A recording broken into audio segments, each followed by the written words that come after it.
नमस्कार, मनी 9 के weekend special show company नामा में आपका बहुत बहुत स्वागत है। मैं हूं आपके साथ संदीप ग्रोवर। कंपनी नामा एक ऐसा शो है जिसमें हम आपको बीते कारोबारी हफ्ते यानी सोमवार से शुक्रवार की कॉर्पोरेट और स्टार्टअप जगत की बड़ी खबरों के बारे में बताते हैं। साथ ही ऐसी खबरों पर भी फोकस करते हैं जिनमें कोई ना कोई विवाद जुड़ा हुआ है। हमारा एक खास सेगमेंट है ऑन द डरार, जिसके जरिए हम आपको इन खबरों पर भी पूरी तरह से जानकारी देते हैं। तो चलिए जल्दी से शुरू करते हैं इस हफ्ते की खबरों का सफर। पहले बात कर लेते हैं कॉर्पोरेट से जुड़ी हुई इस हफ्ते की तमाम बड़ी सुर्खियों की। पहला नाम इस कड़ी में है कोहेंस लाइफ साइंसेज का, जो कि पूरे हफ्ते में फोकस में रहा। मैनेजमेंट में बदलाव से यह शेयर रॉकेट होता हुआ दिखा है। दरअसल हुआ क्या है कि विवेक शर्मा का एग्जीक्यूटिव चेयरमैन और डायरेक्टर पद से इस्तीफा आ गया, जिसको बोर्ड ने अप्रूव भी कर दिया है और 30 अप्रैल से उनका इस्तीफा यानी कि विवेक शर्मा का इस्तीफा लागू भी हो गया है। उनकी जगह उमंग वोरा को एडिशनल डायरेक्टर के रूप में नियुक्त किया गया है। 1 मई से उमंग वोरा चेयरमैन और 20 मई से ग्रुप सीईओ का पदभार संभाल लेंगे। आपको बता दें कि उमंग वोरा सिप्ला के पूर्व मैनेजिंग डायरेक्टर और ग्लोबल सीईओ के रूप में कामकाज कर चुके हैं और यही ट्रिगर था जिसका हमने फायदा स्टॉक में बनता हुआ दिखा। बीएनके सिक्योरिटीज के हेड ऑफ रिसर्च मानते हैं कि कोहेंस लाइफ साइंसेज में आप खरीदारी कीजिए 496.50 के स्तर पर। टारगेट 510 से 548 रुपए के होंगे। स्टॉप लॉस आपको 456 रुपए का रखना होगा। 27 अप्रैल यानी कि सोमवार को जब ये खबर आई तो उस दिन कोहेंस लाइफ साइंसेज के शेयर में 20% के अपर सर्किट पर यानी कि 432.10 के स्तर पर कारोबार की क्लोजिंग हुई और अगले दिन भी यानी कि 28 अप्रैल को भी शेयर में तेजी जारी रही और शेयर 514.90 तक यानी कि 2 ही दिन में 43% तक उछल गया था। और करेक्शन के बाद शुक्रवार को ये रचित खंडेलवाल जी ने आपको ये स्टॉक में दोबारा खरीदारी करने की राय दी है।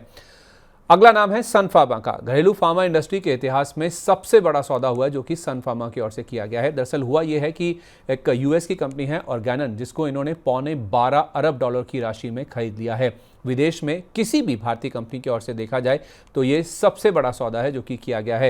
ये सौदा 2027 यानी कि अगले साल की शुरुआत तक पूरा होने की उम्मीद लगाई जा रही है। इस कंपनी यानी कि ऑर्गेनिक की जहाँ तक बात है तो ये 2021 में मर्क नाम की एक ग्लोबल फार्मा कंपनी है जिसके डीमर्जर से बनी थी। ईयू यानी कि यूरोपियन यूनियन और इमर्जिंग देशों में देखें तो ऑर्गेनन के पास 6 मैन्युफैक्चरिंग यूनिट्स हैं और इस डील का फ़ायदा अगर आप देखेंगे तो इस तरह से होगा कि जब दोनों कंपनियां कंबाइन हो जाएंगी यानी कि मर्जर हो जाएगा तो उसके बाद $12.4 अरब के रेवेन्यू के साथ सन फार्मा टॉप 25 ग्लोबल फार्मा कंपनियों की लिस्ट में शामिल हो जाएगी। यही नहीं, टॉप 10 ग्लोबल प्लेयर्स के रूप में ये कंपनी बायोसिमिलर्स में भी एंट्री करती हुई दिखेगी, जहां पर अभी तक इस कंपनी की प्रेजेंस नहीं थी। तो ये दूसरा फायदा है। और तीसरा सबसे बड़ा फायदा ये है कि इस डील से वुमेन्स हेल्थ सेगमेंट में भी इनकी एंट्री होगी और छोटी मोटी एंट्री नहीं, दुनिया की टॉप 3 कंपनियों के रूप में इनकी एंट्री होती हुई नजर आएगी। वीएलएम वाला स्टॉक मार्केट टुडे की को फाउंडर मानती है कि शेयर में आपको खरीदारी करनी चाहिए। अगर आप लंबा नजरिया लेके चलते हैं अल्ट्रा लॉन्ग टर्म में ये शेयर आपको 2200 रुपए तक के लेवल्स तक भी जाता हुआ नजर आ सकता है। 27 अप्रैल यानी सोमवार के दिन सन फार्मा के शेयर में करीब 7% की मजबूती के साथ 1733.50 के स्तर पर कारोबार की समाप्ति देखने को मिली। बैंकिंग रेगुलेटर आरबीआई के बड़े एक्शन से इस हफ्ते पेटीएम में भारी उतार चढ़ाव देखने को मिला। दरअसल आरबीआई ने पीपीबीएल यानी कि पेटीएम पेमेंट्स बैंक लिमिटेड का जो बैंकिंग लाइसेंस है उसको कैंसिल कर दिया है, उसको रद्द कर दिया है।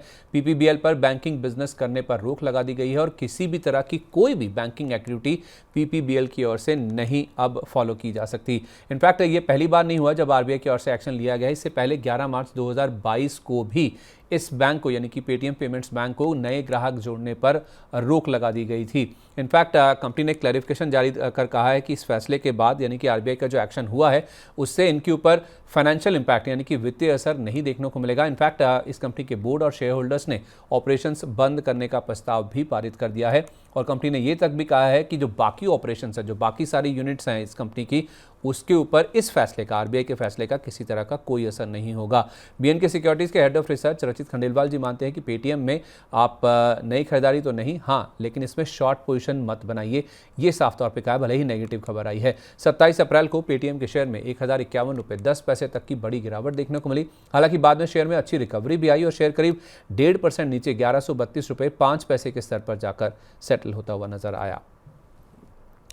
फिनटेक मेजर पाइन्स लैब्स ने भी एक बड़े अधिग्रहण की घोषणा की है। इस कंपनी के बोर्ड ने शॉपफ्लो टेक्नोलॉजीज नाम की एक कंपनी है जिसके अधिग्रहण को मंजूरी दे दी। आपको बता दें कि शॉपफ्लो टेक एक चेकआउट ऑटो ऑप्टिमाइजेशन स्टार्टअप है और इनफैक्ट 88 करोड़ रुपए की रकम में दोनों कंपनियों के बीच में ये सौदा तय हुआ है। अगले 3 महीने में ये सौदा पूरा होने की उम्मीद लगाई जा रही है और माना जा रहा है कि इस डील से एक तो यूनिफाइड कॉमर्स ऑफरिंग्स और दूसरा D2C चेकआउट क्षमता यानी कि कैपेबिलिटीज इस कंपनी की और मजबूत होती हुई नजर आएंगी। 27 अप्रैल को पाइन लैब्स के शेयर में 2% से ज़्यादा की मजबूती के साथ 200 रुपये 10 पैसे के स्तर पर डे हाई के करीब जाकर कारोबार की क्लोजिंग हुई। मोबीक्विक को आरबीआई से एक अहम मंजूरी मिली है जिसका इंपैक्ट हमने शेयर प्राइस पर बनता हुआ देखा भी। एनबीएफसी लाइसेंस की अर्जी को बैंकिंग रेगुलेटर आरबीआई ने मंजूरी दे दी है और वो भी अर्जी डालने के महज 4 महीने के अंदर हरी झंडी दिखाना ये अपने आप में बड़ी उपलब्धि है जो कि इंडस्ट्री वाइड लोग मान रहे हैं कि इस कंपनी के लिए काफ़ी इंपॉर्टेंट समझा जा रहा है। इस फैसले का असर इस तरह से होगा कि ये कंपनी अब MFSPL नाम की एक सब्सिडरी कंपनी का गठन करेगी। MFSPL यानी कि MobiKwik financial services private limited, इस कंपनी का गठन किया जाएगा एनबीएफसी कारोबार की शुरुआत करने के लिए। 27 अप्रैल को यह खबर आई थी, उस दिन मोबीक्विक के शेयर में 11% से ज़्यादा की मजबूती के साथ 224 रुपये 98 पैसे के स्तर पर कारोबार की समाप्ति देखने को मिली थी। 28 अप्रैल को फिर से खबर थी कि करीब 60 लाख शेयरों की या यूँ कहें 7.25% की हिस्से की बड़ी ब्लॉक डील इस कंपनी में होती हुई दिखी है। इस ब्लॉक डील के बाद पीएचडी कैपिटल के founder and CEO Pradeep Haldar ji का मानना है कि मोबीक्विक के शेयर में फ्रेश खरीदारी करने की सलाह नहीं होगी, भले ही बहुत अच्छा मूवमेंट इसमें देखने को मिला है। तो आप इसमें 310 पार होने का इंतज़ार कीजिए। अगर वो लेवल पार हो गया तो इसमें 435 और 450 रुपये तक की अपसाइड भी देखने को मिल सकती है। 28 अप्रैल को शेयर में दूसरे दिन बढ़त देखने को मिली और 2 दिन में यह शेयर 202 रुपये 22 पैसे से लेकर 243 रुपये 50 पैसे तक भागा, यानी कि 20% का उछाल इसमें 2 ही दिन में देखने को मिला। हालांकि क्लोजिंग ऊपर से मुनाफा वसूली के साथ 228 रुपये 71 पैसे के स्तर पर करीब 2% की मजबूती के साथ देखने को मिली। 28 अप्रैल की शाम को ही जो ब्लॉक डील हुई थी उसकी डिटेल्स निकल के सामने आई, जिसके मुताबिक पीक एक्सवी पार्टनर्स इन्वेस्टमेंट ने इस कंपनी का 7.9% हिस्सा बेचा है। ब्लॉक डील के जरिए 133 करोड़ रुपए में ये हिस्सेदारी बेची गई है, जिसमें 214 रुपये 1 पैसे का औसत भाव था, जिस भाव के ऊपर पीक एक्सवी वेंचर्स की ओर से ये शेयर बेचे गए हैं। इस सौदे में विरिडियन एशिया अपॉर्चुनिटीज़ फंड ने 28 करोड़ 30 लाख शेयर इस कंपनी के 28.3 करोड़ रुपए की रकम में 13.2 लाख शेयर इस कंपनी के खरीदे और इसके अलावा दूसरे खरीदार के रूप में सोसाइटी जनरल का नाम सामने आया, जिसने 14 करोड़ 13 लाख रुपए की रकम में 6,60,000 शेयरों की खरीदारी की है। इतने बड़े बायर्स के नाम आने के बावजूद 29 अप्रैल को इस कंपनी के शेयर में करीब 5% की गिरावट के साथ कारोबार की क्लोजिंग 217 रुपये 63 पैसे के स्तर पर जाकर देखने को मिली। बीएसएनएल से हाथ मिलाने की तैयारी में है देश की तीसरी सबसे बड़ी टेलीकॉम कंपनी वोडाफोन आइडिया। दरअसल बीएसएनएल के साथ नेटवर्क इंफ्रा शेयरिंग पर वोडाफोन आइडिया की बातचीत चल रही है। अगर ये बातचीत सफल रही तो इन दोनों कंपनियों की जो रोल आउट कॉस्ट है उसमें कमी देखने को मिल सकती है। एक रिपोर्ट के मुताबिक पहले यानी कि शुरुआत में मध्य प्रदेश और छत्तीसगढ़ जैसे जो सर्कल्स हैं उसमें इस इंफ्रा शेयरिंग की शुरुआत हो सकती है। बीते 2 महीने से वैसे भी आप देखिए तो टेलीकॉम यूजर्स जोड़ने का ट्रेंड इस कंपनी में देखने को मिल रहा है। विलियम वाला जो कि स्टॉक मार्केट टुडे की को फाउंडर है, उनका मानना है कि शेयर में आप नई खरीदारी कीजिए, इसको होल्ड भी कीजिए। 10 रुपये 26 पैसे के आसपास उन्होंने ये रिकमेंडेशन दी थी। स्टॉप लॉस 9 रुपये 30 पैसे का है। उनका मानना है कि टारगेट 11.5 रुपये 13 रुपये और 15 रुपये का होगा। 29 अप्रैल को शेयर में 5% तक की मजबूती रही और शेयर करीब 3.5% ऊपर 10 रुपये 29 पैसे के स्तर पर जाकर बंद होता हुआ दिखा। शानदार नतीजों के बावजूद पिकाडिली एग्रो का शेयर 10% तक टूटता हुआ दिखा। चौथी तिमाही में इस कंपनी का रेवेन्यू 893 करोड़ रुपए से 28% बढ़कर 1143 करोड़ रुपए पर पहुंच गया। डिस्टिलरी रेवेन्यूज की जहां तक बात है तो 67% बढ़कर ये 250 करोड़ रुपए पर पहुंच गया और इसी सेगमेंट यानी कि डिस्टिलरी सेगमेंट का जो मुनाफा है उसमें 79% की बढ़त आई और ये 63 करोड़ रुपए पर पहुंचता हुआ दिखा। नतीजों से पहले 1 महीने में शेयर करीब 18% के आसपास भाग चुका था और ये जो नतीजे आए हैं उसके बाद एक साथ साथ एक अहम फैसला भी बोर्ड की ओर से लिया गया है। नतीजों के साथ बोर्ड ने शुगर बिजनेस के डीमर्जर को अप्रूवल दे दिया है, मंजूरी दे दी है। इस खबर का असर पिकाडिली फूड के शेयर पर देखने को मिला। इनफैक्ट इस कंपनी का जो डीमर्जर है पिकाडिली फूड एंड एसेंशियल यानी कि PFEL की कंपनी के रूप में डीमर्ज किया जाएगा इसको और डीमर्जर के बाद सिर्फ एल्को बेवरेजेस कारोबार पर ही इस कंपनी का फोकस होगा। विलियम वाला मानती हैं कि 2 तरह की स्ट्रैटेजी स्टॉक पे अपनाई जा सकती है। या तो इसे आप 640 रुपये पार होने दीजिए तब खरीदिए, 600 रुपये का स्टॉप लॉस होगा, फिर यह शेयर 680 और 800 रुपये तक जा सकता है। या फिर डिप्स का इंतजार कीजिए, नीचे अगर आपको 550 रुपये के आसपास मिले तो 500 रुपये का स्टॉप लॉस लगा के 600 रुपये तक की रैली के लिए आप इसमें पोजीशन बना के चल सकते हैं। 29 अप्रैल को पिकाडेली एग्रो के शेयर में 9.5% की गिरावट के साथ 611 रुपये 20 पैसे के स्तर पर कारोबार की समाप्ति देखने को मिली।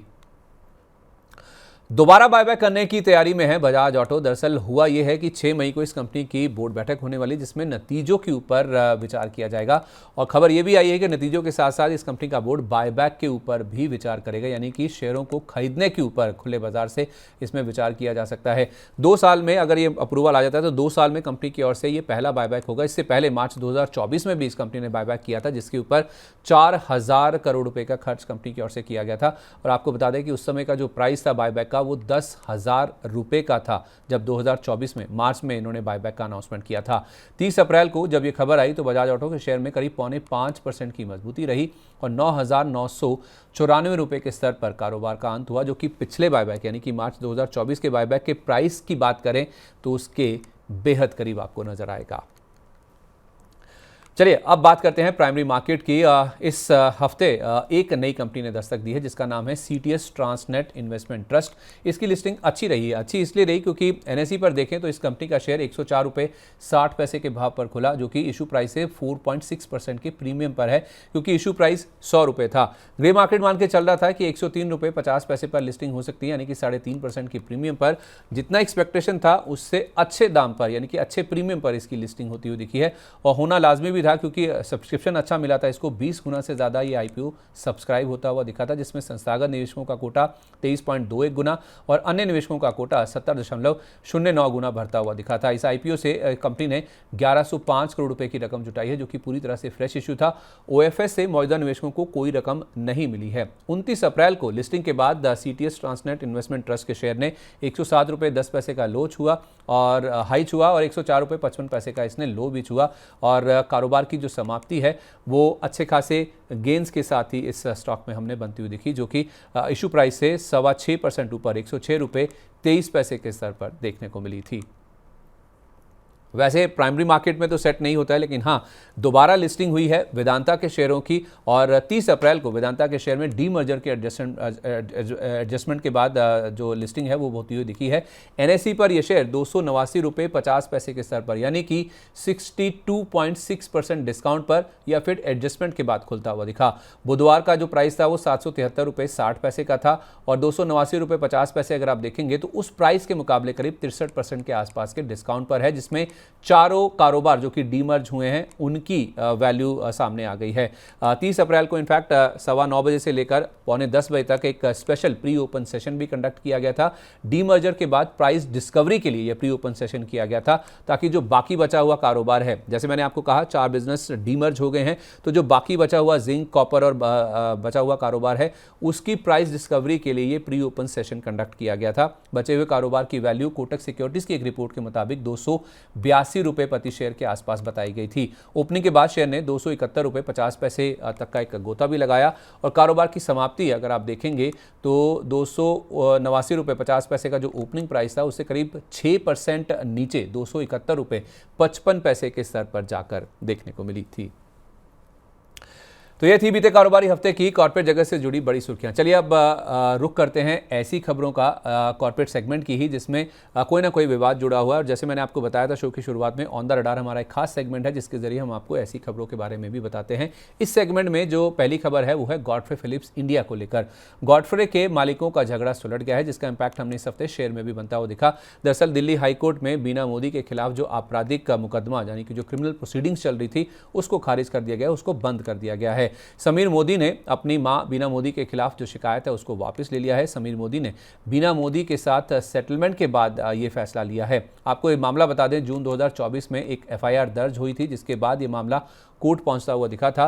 दरअसल समीर मोदी ने अपनी मां बीना मोदी और कुछ अन्य लोगों के ऊपर आरोप लगाए थे। आरोपियों में इनकी जो मां है उनकी सुरक्षाकर्मी और एक सीनियर एसोसिएट भी शामिल है। इनको बोर्ड बैठक में जाने से रोका गया था और इनकी जो मां है, उनकी जो सिक्योरिटी ऑफिसर है, उनकी ओर से इनके ऊपर हमला किया गया था।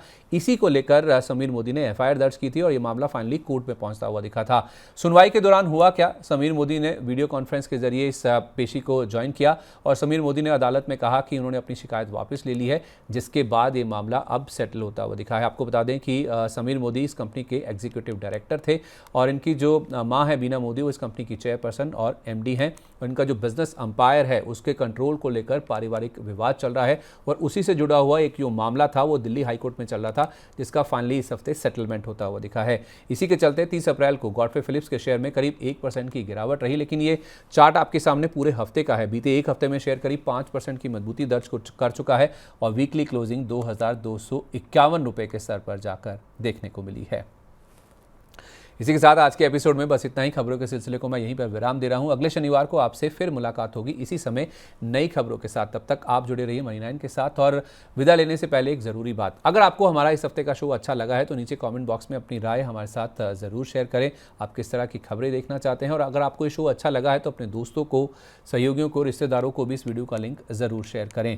एक और अहम बात, मनी 9 आपके लिए लेकर आया है मनी 9 प्राइम मेंबरशिप, जिसमें हमारे एक्सक्लूसिव कंटेंट को देखने के लिए अपनी म्यूचुअल फंड स्टॉक से जुड़ी हुई क्वेरीज का जवाब पाने के लिए आप सब्सक्राइब कर सकते हैं हमारे प्राइम प्लान्स को। ज्वाइन करने के लिए मनी 9 के यूट्यूब पर जाकर आप ज्वाइन बटन प्रेस कीजिए, अपना प्लान चुनिए, पेमेंट कीजिए और बन जाइए हमारे प्राइम मेंबर और हम प्रतिबद्धता के साथ आपके सवालों के जवाब देंगे। इसी के साथ आज के एपिसोड में बस इतना ही। नमस्कार, मैं आपसे विदा ले रहा हूँ। Happy weekend.